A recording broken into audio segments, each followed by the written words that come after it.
Greece and Egypt last summer for 3 weeks. And while I was entirely aware of the traditions and the history of Egypt and Greece, I was nonetheless surprised to see these things in real life, to actually be in front of these extremely historical places. And as you probably already know, Egypt and Greece have a lot of ruins, meaning they have different structures that have been around for centuries, in various, forms of decay, but you can still visit them. And in Alexandria, Egypt, of course, like the other cities I went to, there are plenty of ruins. And in this particular location, I was especially struck by reading the signs and then seeing the places where hundreds upon hundreds of years ago, people were giving presentations, people were public speaking. So in this particular photo you're looking at right now, to the far right, you'll see some stairs, and those stairs go up to a platform where on that platform, people gave presentations. And then the audience was in that area you see to the left of that photo. You're not able to go into that area. Of course, it's all roped off, and they don't want more people to trample on these amazing ruins. But people have been public speaking for a very, very long time. So they already know, or they already knew, that one of the secrets of public speaking is speech organization. It's not charisma, it's not popularity, it's not being an extrovert or being comfortable in front of an audience or liking people to look at you or being an actor. It is 100% about speech organization. So we're going to set this up in like two different sections. So we're going to talk about 4 of the main points, and then we're going to take a break, and then we're going to come back and talk about the types of organization and structure. So, but first, Aristotle's canons of rhetoric, basic speech structure, the basic structure of an outline, 4 methods of delivery, and then that break, and then we'll talk about the types of organization and structure. So I said things have been going on for a very, very long time, back to Aristotle and beyond. So Aristotle was Greek, lived between 384 before Common Era and 322 before Common Era. Very well known among communication scholars, and you probably have heard of Aristotle in other places in government classes and philosophy, but known for rhetoric. And rhetoric is one of those words that often gets sort of a bad rap. It has a reputation of being a negative word. Rhetoric is actually nothing more than the art of speaking or writing. So there are people who study rhetoric in how we use words and how we use language to form arguments or to even phrase sentences and phrase things the way we do. So Aristotle had 5 canons of rhetoric, which sounds really super fancy, and now you're going to know about them. So invention, arrangement, style, memory, and delivery. 5 canons of rhetoric, which are basically the 5 steps we take when we put together a presentation. So the first step is invention. So this is coming up with the idea and then starting to kind of form this concept of how you're going to adapt that information to the audience. We develop the information, we refine the information. So if you come up with a topic of, let's say you want to talk about shoes. And so it's like, okay, well, what main points do I want to share? What do I want to talk about when I talk about shoes? So who am I talking to in the first place about shoes? So invention, that first step, about information and developing and refining that. Arranging is then doing the organization in the best way suited to the audience and topic. So maybe you want to have your first main point as the history of your favorite shoe designer. And then the second main point, you're going to talk about types of shoes. But then you're thinking, I don't know, maybe I should talk about the types and then the history. That's the arrangement step. This is the arrangement canon. So organizing in the best way suited for the audience and topic, and you start looking at your introduction, your body, and your conclusion. So your introduction are the first things you say. Your attention getter, in my case, my attention getter was I told a narrative about being in Egypt and Greece. I did not start this presentation with saying, hey, what up, people? That's not an attention getter. An attention getter is not your name. It's not your topic. It's not, hey, how's everyone doing today? It is a narrative. It's what you might want to call a fun fact. It's a statistic. It's something other than your name, your topic, or asking the audience how they're doing. Your thesis or topic statement are the main points you're going to tell us. So my thesis or topic statement was the 5 things I was going to share with you about speech organization.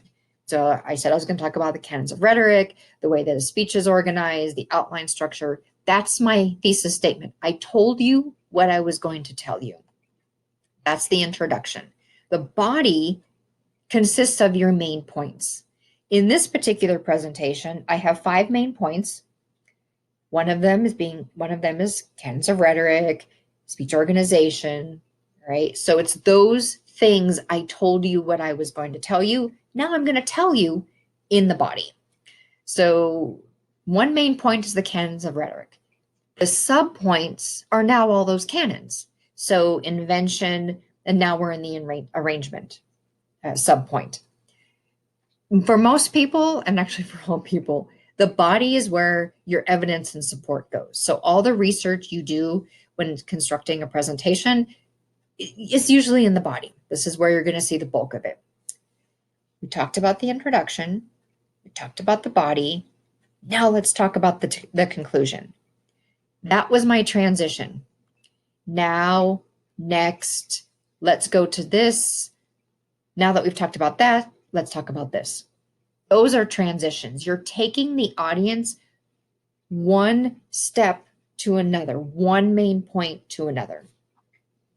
In your conclusion, do not bring up a whole bunch of new information.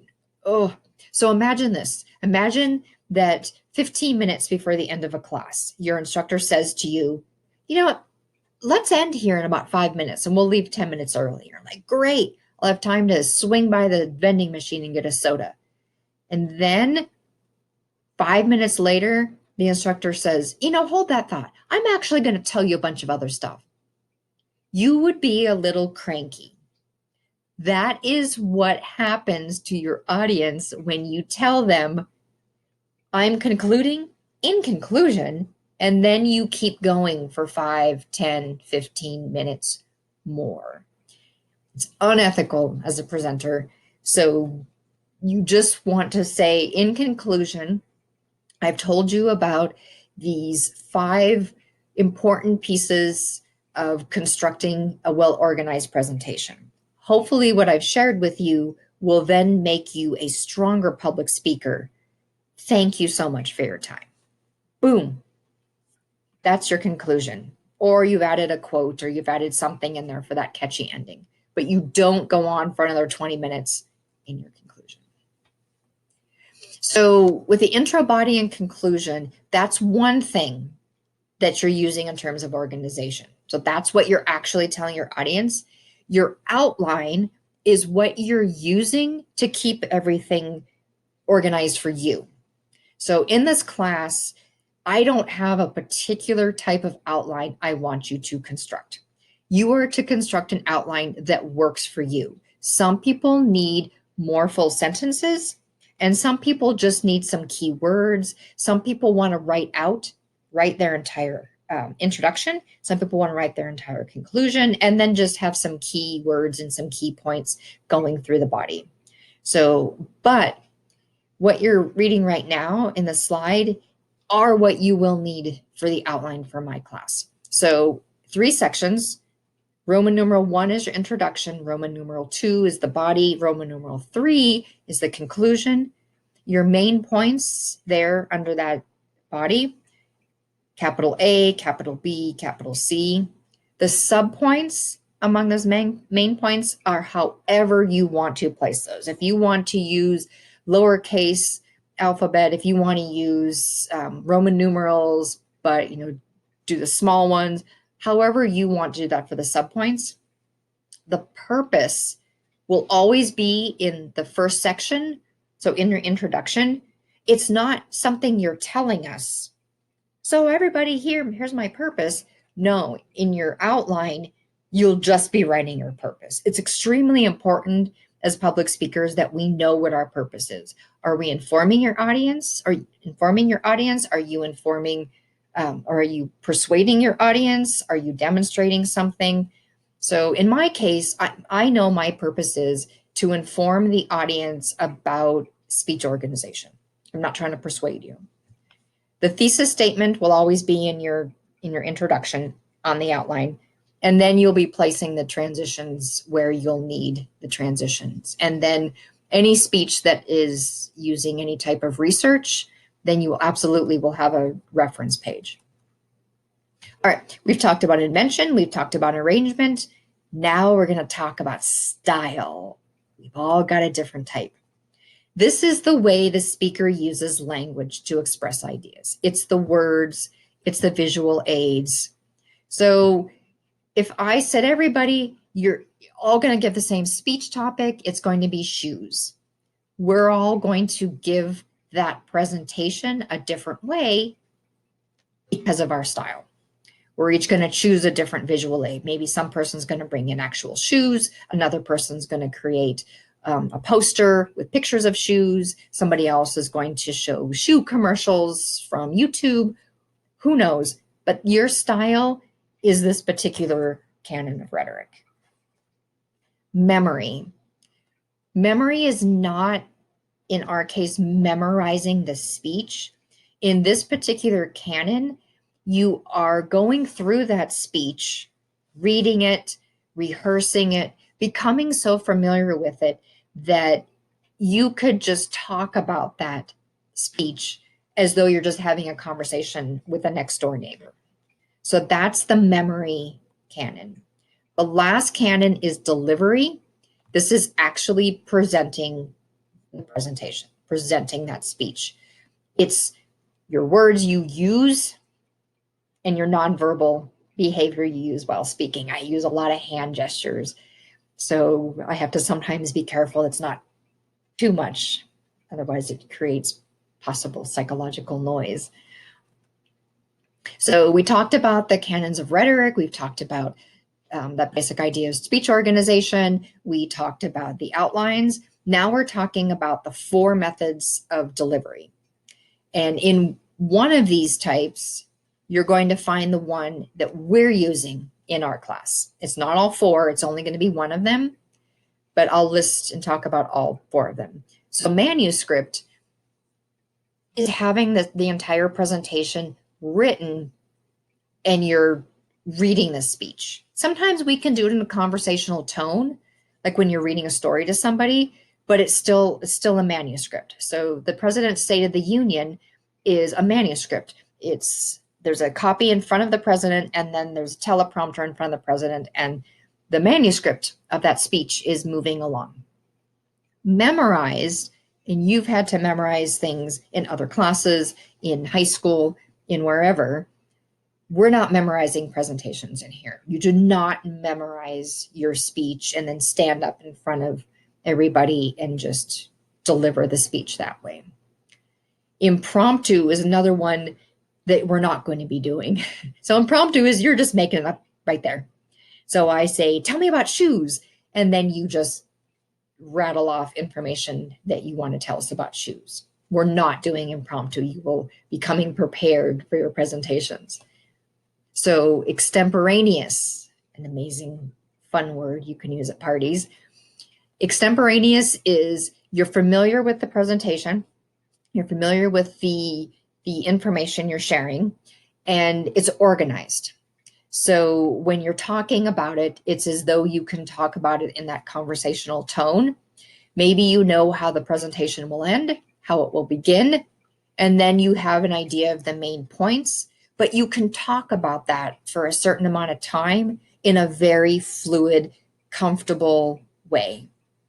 So out of those 4, what do you think is our style we're using in here? Extemporaneous. This is a photo of me delivering an extemporaneous speech. It was a thank you speech. I won an award in November of 2018. I'm not even going to pretend that I'm modest. I'm super excited about this award. Like, it's one of the highlights of my career. I'm not even kidding. It's the Tucson Executive Excellence Award. I won one for Chief Operating Officer for the book publishing company for which I was working, and then I later moved into the president role.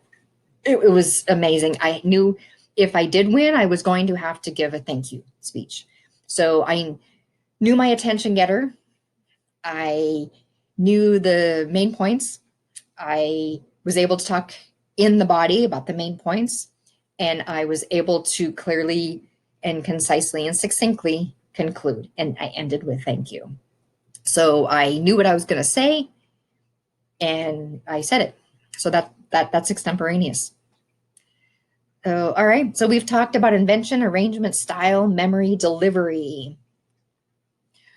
Excuse me. So we're going to take a break here. And I want you to think of a topic that has something to do with Pima Community College. It can be anything you want in regards to the college. And what your activity will be right now is think of that topic, then create the framework of an outline. How would you start that presentation? Importantly, what are the main points? And then how might you conclude?